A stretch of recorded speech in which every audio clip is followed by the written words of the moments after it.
तो असगुन नमस्ते प्रणाम, मैं आपका अपना ठाकुर प्रखर सिंह और रात के 10 बज चुके और कहानी का जो सिलसिला है बदस्तूर जारी है। आज की कहानी शुरू करने से पहले कल तमाम लोगों का एक सवाल था और ये सवाल बड़ा लाजमी था, क्योंकि कल जो सम साहब ने कहानी सुनाई थी वही सेम कहानी मैंने भी सुना थी। अब ये कहानी जब मैंने सुनाई तो जाहिर सी बात है, जब आदमी 9 बजे कोई कहानी सुन चुका है तो 10 बजे नहीं सुनना चाहेगा। जिन्होंने सुना उन्होंने कमेंट किया कि भाई इतनी कहानियाँ, इतनी घटनाएँ हैं, फिर भी आपकी और सम साहब की कहानी मैच हो गई, तो क्या आपने कॉपी कर लिया या फिर कुछ और बात है। मुझे लगा कि भाई इस बात को आज थोड़ा सा क्लियर कर दें। बहुत सारे लोगों को ये लगता है कि प्रखर ट्रू क्राइम पे एक कहानी तो प्रखर सिंह को सुनानी है, सम साहब 4 बजे टीजर डाल देते हैं, तो अगर तुम जाके एक बार देख लो कि वो क्या सुना रहे हैं तो चीज़ें आसान हो जाएगी। तुम कुछ और सुनाओ, वो कुछ और सुनाए, तो मज़ा है सुनने का। लेकिन असल बात ये है कि पहले ये चीज़ें मेरे लिए पॉसिबल थी कि मैं जाके टीज़र देख लेता या फिर कुछ और चीज़ें कर लेता, फिर रात को कहानी रिकॉर्ड करता। लेकिन आज कहानी मेरे साथ दूसरी है और इसी बहाने अपना खुद का एक प्रमोशन भी कर ले रहा हूँ। दरअसल मेरा एक और चैनल है प्रखर राजपूत, और प्रखर राजपूत चैनल पे पूरे मिडिल ईस्ट और भारत की न्यूज़ फॉर्म में खबरें आती हैं। आप सबको मैंने अभी तक बताया नहीं, लेकिन आज बता दे रहा हूँ। मौका है कि आप सबके आशीर्वाद से लगभग 70-80 हज़ार फॉलोअर उस पर जुड़ चुके हैं और ये 2-3 महीनों में ही हुआ है। तो उस पर 3 वीडियो 4 वीडियो लंबी लगभग 16 मिनट 17 मिनट की फुली एनिमेशन के साथ, फुल्ली एडिटिंग के साथ, आप अगर चाहेंगे तो सर्च करके देख सकते हैं। पूरी एडिटिंग के साथ आपको वहाँ पे मिलती हैं। तो उसमें 12 घंटे 14 घंटे का वक्त लगता है। प्रॉपर एक टीम है जो काम करती है, उसमें रिसर्च लगती है। चूँकि एक 18-20 मिनट की वीडियो में मान के चलिए कि 25 से 30 खबरें, वो भी मिडिल ईस्ट की, रशिया की, यूक्रेन की, भारत की, पाकिस्तान की, बांग्लादेश की, ये तमाम चीज़ें मैं कवर करता हूँ। तो कवर करने के दौरान अब मुश्किल होता है कि फिर जाके मैं 2-4 चैनल चेक करूं कि सम साहब ने क्या सुना या फिर किसी और ने क्या सुना या फिर क्या हुआ क्या नहीं हुआ। तो ऐसे हाल में फिर अब ये दिक्कत हो सकती है और उसके लिए मैं कुछ कर भी नहीं सकता, चूँकि अब धीरे धीरे काम बड़ा हो रहा है, काम फैल रहा है। तो ऐसे हाल में क्या किया जाए। खैर, ये एक अपडेट थी, मुझे लगा आपसे एक बार साझा कर देना चाहिए। इसी बहाने मैंने अपना एक प्रमोशन भी कर लिया कि एक प्रखर राजपूत चैनल है और इस चैनल पे आप अगर चाहें तो मिडिल ईस्ट की, यानी इजराइल, फिलिस्तीन, गाजा, रशिया, यूक्रेन, जो भी लड़ाई झगड़े होते हैं उसकी खबर को आप देख सकते हैं। खैर, अब आज की कहानी की बात करते हैं। आमतौर पे आपको न जाने मैंने कितनी कहानियां सुनाई, हर कहानी लगभग नई होती है। इस वजह से हर कहानी में कोई खास कंक्लूजन मैं आपको बता नहीं सकता। हो सकता है जिसको आज मैं दोषी बता रहा हूँ कि उसने गलत किया, आने वाले 5-6 सालों में बाइज्जत बरी हो जाए तो वो दोषी भी नहीं रह गया फिर। क्योंकि कई बार ऐसा होता है कि मामले चलते रहते हैं, बाद में फिर रफा दफा ही हो जाता है। कौन 6-6 साल 7-7 साल जाके पैरवी करे इंसाफ के लिए, और भी काम है सबके जीवन में। लेकिन आज इस कहानी के बारे में आपको सुनाने जा रहा हूँ। ये कहानी एक ऐसी कहानी है जहाँ पे एक महिला ने कत्ल किया और कत्ल करने के बाद फाइनली उसको फांसी की सज़ा हुई है। तो जब फांसी की सज़ा हुई है तो कत्ल कितना बेभत्स रहा होगा, क्या पूरी कहानी है, अब आपको डिटेल में मैं सिलसिलेवार तरीके से सुनाता हूँ। बात साल 2023 की है। साल 2023 में बिहार में एक जगह लगती है अररिया, और काफ़ी मशहूर जगह है। और इसी अररिया में एक परिवार रहा करता था। परिवार में एक महिला जिसका नाम था पूनम देवी, उसका एक पति, दोनों की शादी हुई थी। शादी होने के बाद शादीशुदा जिंदगी भी आगे बढ़ी थी। इसी दौरान उन्होंने एक बेटी को जन्म दिया। बेटी का नाम उन्होंने शिवानी रखा। अब नाम रखने के बाद धीरे धीरे बच्ची जब बड़ी हुई तो परिवार की जब जिम्मेदारी पड़ी तो जाहिर सी बात है, कमाने के लिए मर्द ही बाहर जाता है। औरत को ये जिम्मा सौंप दिया जाता है कि आप घर की जिम्मेदारी संभालो, बाकी चीज़ों में ना पड़ो। तो शिवानी को गोद में लेके पूनम अपने घर को चलाने लगती है। जो पति था वो पंजाब कमाने के लिए निकल जाता है। तमाम चीज़ें बिल्कुल ठीक चल रही थी, वक्त धीरे धीरे आगे बढ़ रहा था। देखते देखते बेटी 10 साल की हो गई। इधर जो पूनम थी वो भी अपने काम में व्यस्त, इधर जो पति था वो भी अपने काम में मशगूल। तमाम चीज़ें ठीक ठाक चल रही, वक्त धीरे धीरे आगे बढ़ रहा। लेकिन इसी दौरान 10 जुलाई साल 2023 की बात है, जब अचानक से शिवानी अपने घर से गायब हो जाती है। अब शिवानी अपने घर से गायब हुई, माँ परेशान। उसने आवाज़ दी तो आवाज़ का कोई जवाब जब मिला नहीं तो वो खोजना शुरू करती है। सबसे पहले आसपास के लोगों से पूछा कि क्या मेरी बेटी आपके घर पे आई है। आसपास के लोगों ने इनकार कर दिया और कहा कि नहीं, ये तुम्हारी बेटी नहीं आई है। इसके बाद फिर अड़ोसी पड़ोसियों समेत पूरे गांव में ये बात पहुंच गई कि पूनम की जो 10 साल की बेटी शिवानी है वो गायब है। गांव वालों ने भी ढूंढना शुरू किया। अब जब गांव वालों ने भी ढूंढना शुरू किया तो कहीं कुछ अता पता चला नहीं। पूरे गांव में हड़कंप मच गई कि शिवानी गायब, कहाँ चली गई। 10 साल की बच्ची है। मन में तरह तरह के ख्याल कि कहीं कोई गलत काम के लिए उठा तो नहीं ले गया, कहीं बच्चा पकड़ने वाला कोई गिरोह तो नहीं एक्टिव है, किसी नदी कुएं तालाब में किसी हादसे का शिकार तो नहीं हो गई, कोई जंगली जानवर तो नहीं कोई हादसा कर बैठा। अब सवाल कम से कम 50, जवाब कोई है नहीं। इसी बीच किसी इंसान ने सलाह दी कि जाओ और पुलिस में कंप्लेन कर दो। क्योंकि एक आम आदमी अपने तरीके से खोजेगा, लेकिन पुलिस एक्सपीरियंस होती है, उसके पास टेक्निकल सर्विलांस होता है, तमाम और चीज़ें होती हैं। पूनम को भी ये बात समझ में आ गई। उसके बाद पूनम भाग के थाने पहुंचती है। पहुंचने के बाद पुलिस वालों को पूरा मामला समझाती है और कहती है कि साहब मेरी 10 साल की बच्ची ऐसे ऐसे गायब है, कुछ अता पता चल नहीं रहा, आप खोज दो। अब चूंकि मामला एक लड़की का था तो पुलिस यहाँ पे हरकत में आ जाती है। पुलिस हरकत में आई। हरकत में आने के बाद उसने खोजना शुरू किया।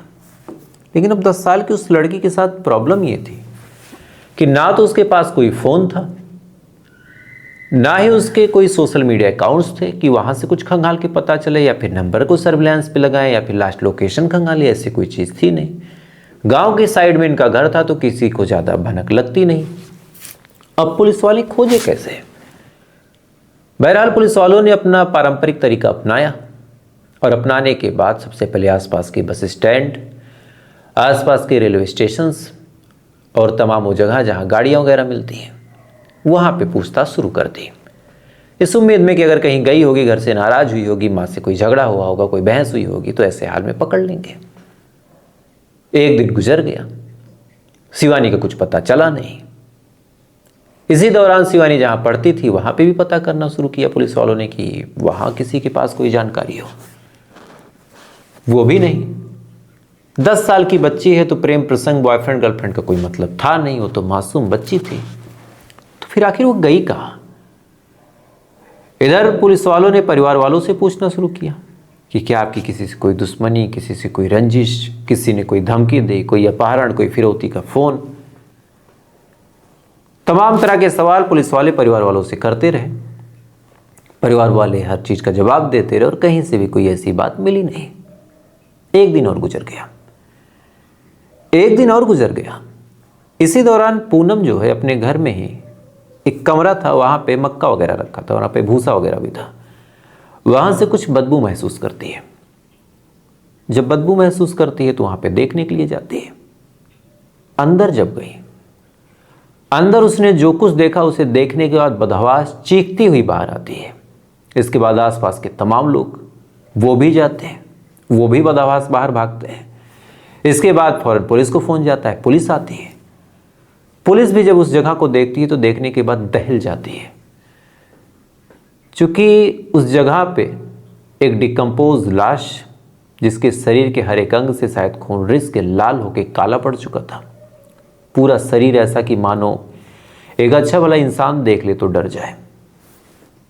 अब ये चीज़ जैसे ही पुलिस वाले देखते हैं, फौरन उस बॉडी को जो अपने कब्जे में लेते हैं तो पता चलता है कि ये बॉडी किसी और की नहीं, उसी 10 साल की बच्ची शिवानी की है। पुलिस वाले ये चीज़ देखते हैं, फौरन बॉडी को अपने कब्जे में लेते हैं, पोस्टमार्टम के लिए भेजते हैं। माँ का इधर रो रो के बुरा हाल, पिता इधर अलग परेशान, चूंकि वो भी आ चुका था।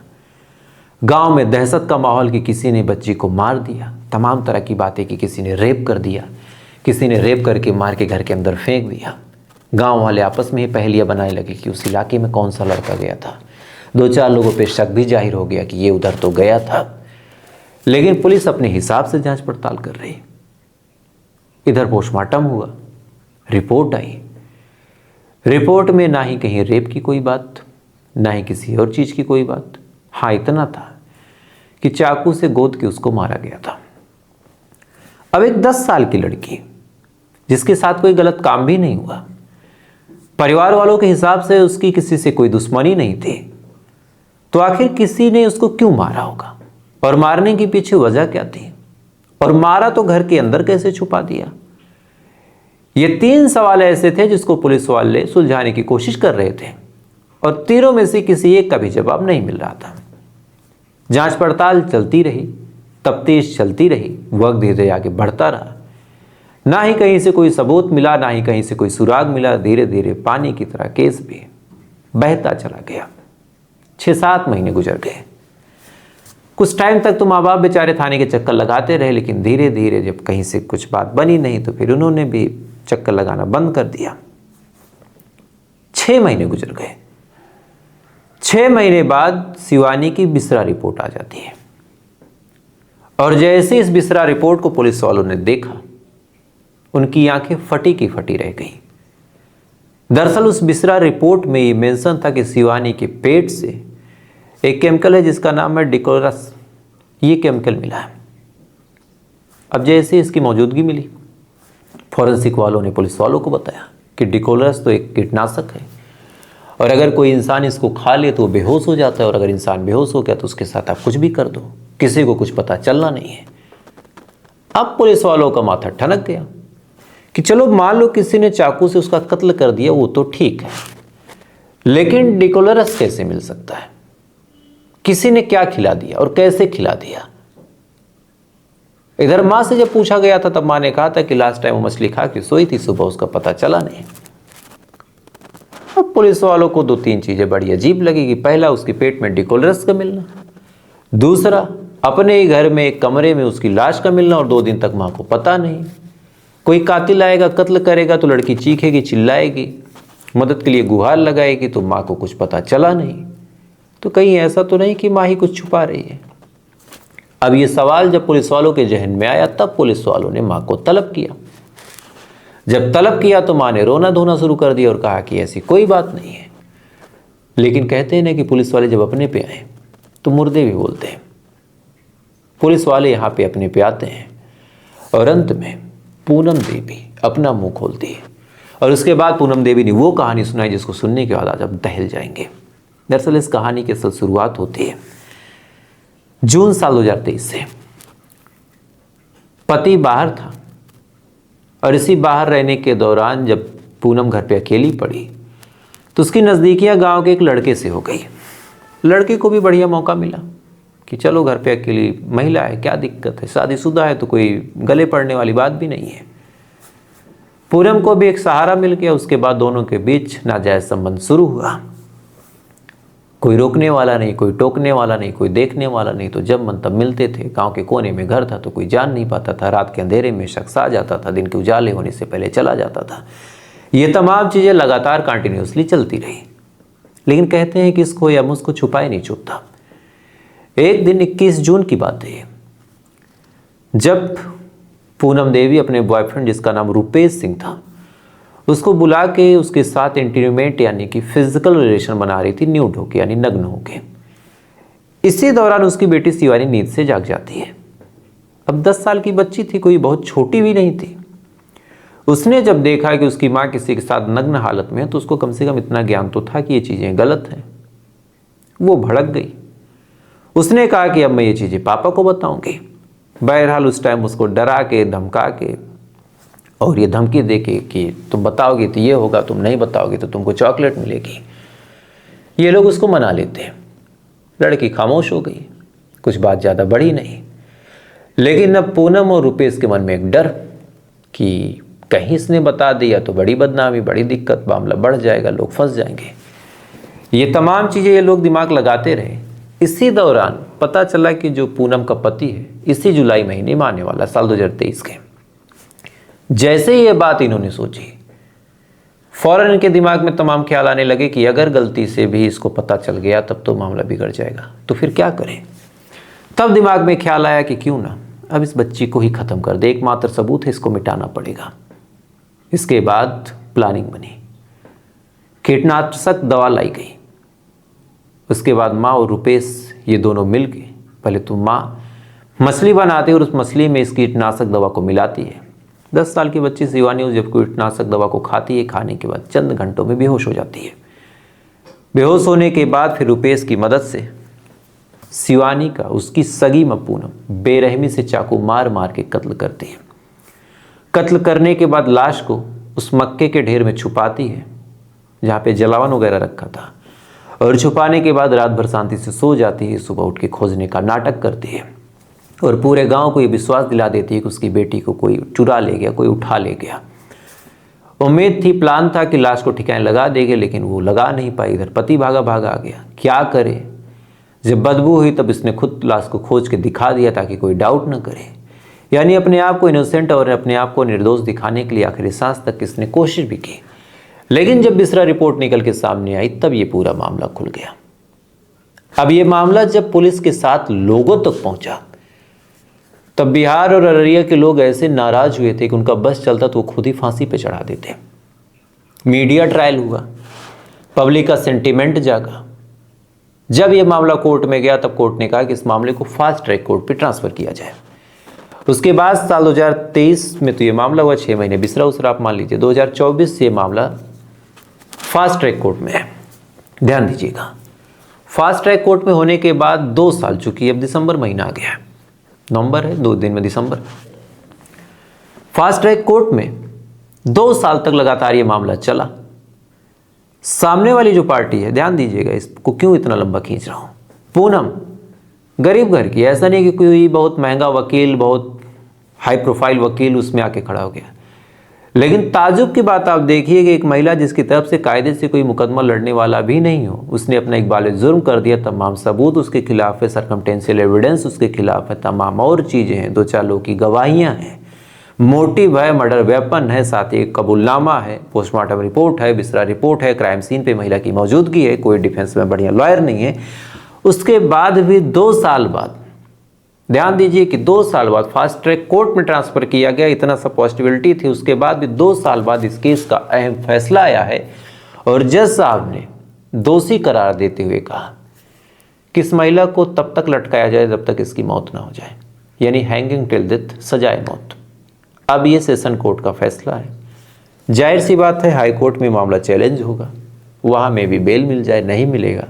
फिर भी ऑन द रिकॉर्ड आपको बात बताऊं तो शायद 58 से 60 फांसियाँ हमारे देश में हुई हैं और सज़ा तो कम से कम 10 हज़ार को मिल गई है। तो वास्तविकता और कल्पना में यही अंतर है, यही हमारे देश की न्याय व्यवस्था है। इसी का लोग मजाक उड़ाते हैं। आज इस केस को मैं आपको सुना रहा हूँ तो आपके जहन में है, कल को ये महिला कैसे भी करके निकल जाएगी, चूँकि सामने वाली पार्टी से कौन पैरवी करेगा, सुलह हो जाएगा, समझौता हो गया, केस विड्रॉ हो गया, बहुत सारे लूप होल हैं, बस कोई लूप होल निकालने वाला हो। खैर, तो फिलहाल एक पूरी मुकम्मल कहानी, एक माँ जो अपने हवस की आग में अंधी होके अपनी बेटी को कैसे मार देती है, इस कहानी में हमने जाना। तो फिलहाल ये थी पूरी कहानी। इस कहानी के बारे में आपकी क्या राय है, कमेंट जरूर कीजिएगा। ऐसी कहानी अगर आपको पसंद हो तो वीडियो को लाइक करके, चैनल सब्सक्राइब करके अपना प्यार दे सकते हैं। बाकी थोड़ी देर बाद आपसे फिर मुलाकात होगी, जब आप कौन देगा उसके बाद क्राइम की ऐसी कहानी में। तो चैनल पर जुड़ के रहिएगा। तब तक के लिए आप अच्छे रहें, खुश रहें। जय हिंद, वंदे मातरम।